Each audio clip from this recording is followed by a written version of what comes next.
Students यहाँ हम देखते हैं कि कुछ कॉमन टर्म्स बनते हैं। हम C1 में कुछ कॉमन टर्म्स बनते हैं, उनको कॉमन लेते हैं। फर्स्ट वाले टर्म में b कॉमन हो जाएगा, यहाँ पर क्या बचेगा b माइनस ए। दूसरे वाले में a कॉमन हो जाएगा, यहाँ भी b माइनस ए बचेगा। तीसरे वाले में हमारा c कॉमन हो जाएगा, यहाँ भी b माइनस ए बचेगा। और फिर C2 एज इट इज रहेगा हमारा b minus C, a minus b और c माइनस a। C3 में फिर से हम देखते हैं कॉमन होगा, तो वो फर्स्ट वाले टर्म में c कॉमन हो जाएगा, यहाँ b माइनस a बचेगा। और फिर यहाँ भी हमारा क्या कॉमन होगा, b कॉमन होगा, यहाँ भी हमारा क्या बचेगा b माइनस a। और लास्ट वाले में a कॉमन हो जाएगा, तो यहाँ भी क्या बचेगा b माइनस a। इस तरह से हम देखते हैं, यहाँ देखते हैं C1 और C3 दोनों में b माइनस ए कॉमन है।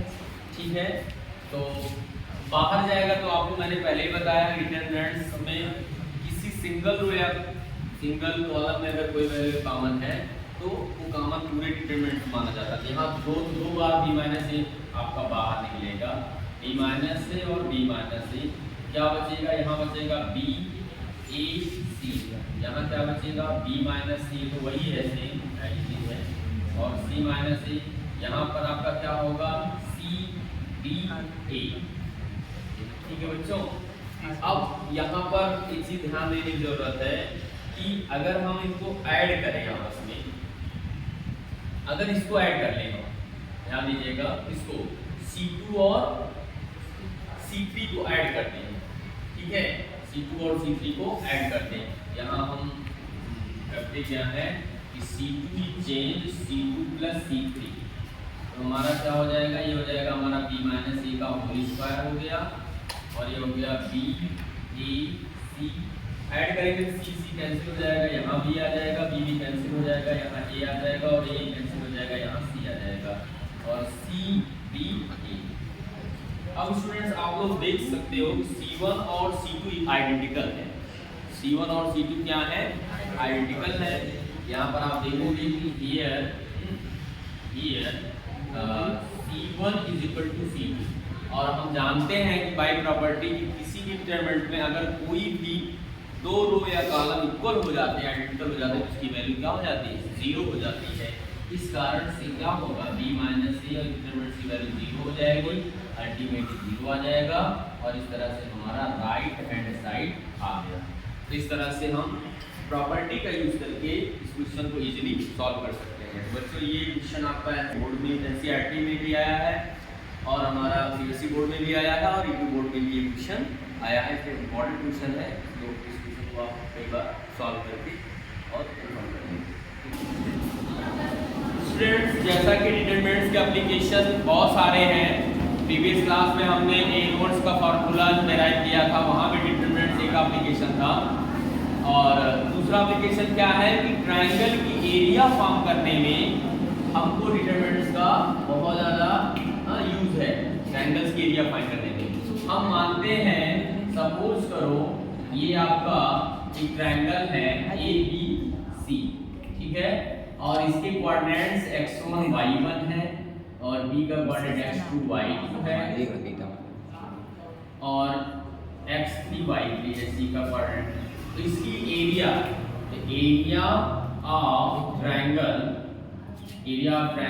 ABC that is equal to half. अब बच्चों यहाँ पे इसका डिटरमिनेंट्स क्या होगा, x1 y1 1, x2 y2 1, और x3 y3 1।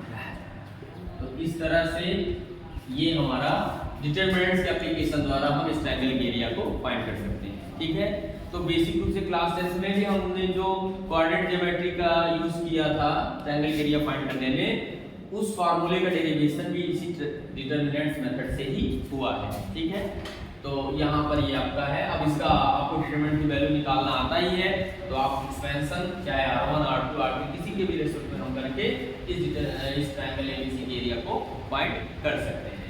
अब यहाँ एक चीज और जानने की जरूरत है बच्चों, कि अगर हमको कोई 3 पॉइंट्स जो कि प्लेन में दिए गए हो, उसको अगर कोलिनियर प्रूव करना हो, तो उसको कोलिनियर प्रूव करने का कोलिनियर करने के लिए यूज है। कोलिनियर प्रूफ, कोलिनियर प्रूफ करने में क्या है, अगर हम ट्रायंगल की एरिया को 0 शो कर दें, यानी कि किसी इसी ट्रायंगल के एरिया, अगर कोई ट्रायंगल है उसकी एरिया 0 शो कर दे, तो इसका मतलब वो ट्रायंगल नहीं है, बल्कि वो तीनों पॉइंट्स क्या है, कोलिनियर पॉइंट्स हैं। आप बोलोगे कोलिनियर क्या है? कोलिनियर का मतलब एक सीधी रेखा में, एक स्ट्रेट लाइन में आने वाले पॉइंट्स आपके कोलिनियर पॉइंट्स कहलाते हैं। और आपको पता होना चाहिए ट्रायंगल का फॉर्मेशन हमेशा 3 नॉन कोलिनियर पॉइंट से ही पॉसिबल है। इसका मतलब अगर कोई भी 3 पॉइंट्स को कोलिनियर प्रूव करना हो तो उसके लिए हम एरिया फार्मूला ही यूज करते हैं और उसको 0 प्रूव कर देते हैं। तो अगर ये इस तरह से क्या हो जाए, यानी कि half x1 y1 1 x2 y2 1 और x3 y3 1, इसकी वैल्यू अगर 0 आ जाए देन क्या होगा, देन आपका x1 y1 और x2 y2 and x3 y3 and x3 y3 क्या हो जाएगा, ये कोलिनियर हो जाएंगे, आर इन कोलिनियर, सारे हमारे कोलिनियर हो जाएंगे। तो ये कुछ बेसिक कॉन्सेप्ट था आपके कोलिनियर प्रूफ करने का, ठीक है बच्चों। तो अब इस पर हम लोग कुछ क्वेश्चंस देखते हैं, जिसमें हम डिटरमिनेंट का यूज करके एरिया फाइंड करेंगे या कोलिनियर प्रूफ करेंगे।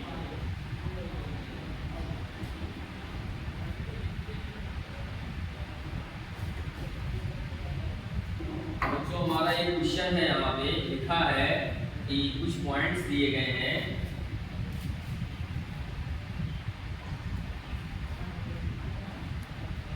given that क्वेश्चन है हमारा, given that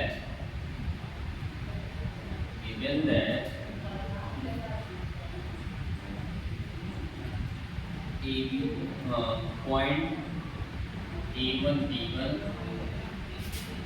and A minus A1 comma B minus B1 comma B minus B1 are collinear, then prove that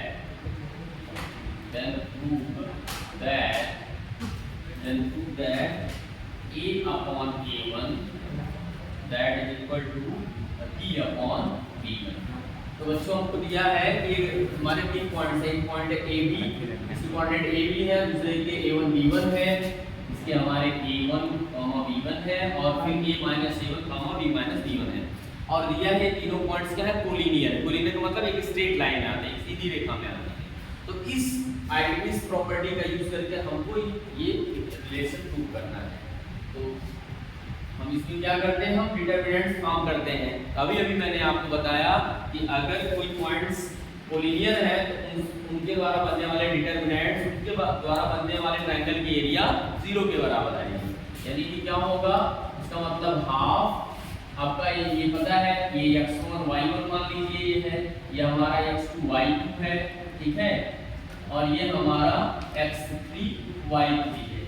तो हमने फार्मूला अभी भी लिखा था x1 y1 1, x1 की वैल्यू क्या है a और x1 y1 की वैल्यू क्या है b और 1, और x2 y2 1 यानी a1 b1 1 और x3 y3 1 यानी कि a minus a1 b minus b1 और 1, ठीक है बच्चों। अब इसको हमको 0 के बराबर करके सॉल्व कर लेना है, ठीक है। तो 0 के बराबर करके हम सॉल्व करें तो सबसे पहले हम क्या करेंगे, मैक्सिमम जीरोस बना लें तो ज़्यादा बेहतर है। तो यहाँ पे या ऐसे ही कर लीजिए आप, इसको R1 के रेस्पेक्ट में एक्सपेंड कर लीजिए। तो यहाँ क्या हो जाएगा, हाफ उधर दे देंगे 0 ही हो जाएगा, तो a आ गया और फिर C1 को छोड़ेंगे और R1 को छोड़ेंगे तो B1 और माइनस आपका B माइनस B1, ठीक है बच्चों, ये आ गया और माइनस B, फिर हम C2 को छोड़ेंगे और R1 को छोड़ेंगे, क्या हो जाएगा हमारा A1 minus A minus A1 और फिर 1 प्लस 1 के रिस्पेक्ट में, तो क्या हो जाएगा हमारा a1 into b minus b1 प्राप्त होता ना। अगर हम ये लेंगे 1 लेंगे तो हम c3 छोड़ेंगे और r1 के रिस्पेक्ट कर ही रहे हैं, तो हमारा डायगोनल एलिमेंट यही बचेगा। ठीक है, a1 into b minus b1 और minus b1 into a minus a1। ठीक है बच्चों, अब इसको 0 के बराबर करके सॉल्व करेंगे तो हमारा क्या हो जाएगा a, और यहाँ पे इसको अगर हम ब्रैकेट ओपन करेंगे तो क्या हो जाएगा b1 और b1 माइनस b1 और ये माइनस माइनस प्लस हो जाएगा 2b1 माइनस b, और यहाँ पे हमारा क्या हो जाएगा माइनस b और यहाँ पे a1, यहाँ minus minus minus plus 2a1 हो जाएगा 2a1 माइनस a, और इसी तरह से यहाँ पे क्या हो जाएगा, क्या हो जाएगा a1 plus a1b minus a1b1 और माइनस b1a और माइनस माइनस प्लस a1b और दैट इज इक्वल टू 0। यहाँ बच्चों माइनस a1b1 और प्लस a1b1 आपका क्या हो गया, कैंसिल हो गया, और इसको हम ब्रैकेट ओपन करते हैं तो क्या हो जाएगा, ये हो जाएगा 2ab1 माइनस ab, और यहाँ पे ब्रैकेट ओपन करें तो माइनस 2a1b और यहाँ पे प्लस ab, और यहाँ पे आपका प्लस a1b और minus b1a that is equal to 0। तो 2ab1 में से ab1 सब्ट्रैक्ट हो जाएगा, क्या बचेगा ab1। ठीक है, ये और ये माइनस हो गया, और इसके बाद ab माइनस ab और प्लस ab क्या होगा, कैंसिल हो जाएगा। माइनस 2a1b में से a1b निकल जाएगा तो क्या बचेगा माइनस a1b और इज इक्वल टू 0, और ये क्या होगा आपका लाइक दैट, तो माइनस की तरफ इधर भेज देंगे तो हो जाएगा ab1 that is equal to a1b, और इसको आप रीअरेंज कर लेंगे क्या हो जाएगा a अपॉन b, b को इधर लाइए और b1 को उधर ले जाइए, a upon b that is equal to a1 upon b। यही हमको लाना था, ये हमको लाना था आंसर।